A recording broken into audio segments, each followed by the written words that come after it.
Hello friends, இன்றைக்கி ஒரு tips பார்க்கலாம். இந்த வெயில் காலத்துக்கு தண்ணி பற்றாமல் போயிடும். நம்ம வச்சுருக்க கிரவுண்ட் கார்டனில் எவ்வளோ தான் தண்ணி விட்டாலும் வெயிலுக்கு காஞ்சிரும். ஸோ நம்மளால் நிறைய செலவு பண்ணி ஒரு சின்ன இடத்துக்காக சொட்டு நீர் பாசனம்லாம் அமைக்க முடியாது. அதுக்கு இந்த ஐடியா யூஸ்ஃபுல்லாக இருக்கும்.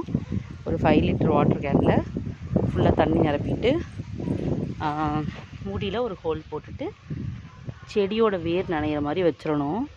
ஸோ எப்போவுமே செடியோட வேருக்கு மட்டும் தண்ணி கடிச்சிட்டே ஈரமாகவே இருக்கும். இதுக்கு மேலே இந்த ஈரம் காயாமல் இருக்கிறதுக்காக இலை தழைகளை போட்டு வச்சா இன்னும் பெட்டராக இருக்கும். பாருங்கள், இது எல்லாமே மரம். ஸோ வெயில் காலத்தை தாக்கு பிடிக்கிறதுக்காக இந்த மாதிரி பண்ணியிருக்கு. நீங்களும் ட்ரை பண்ணி பாருங்கள்.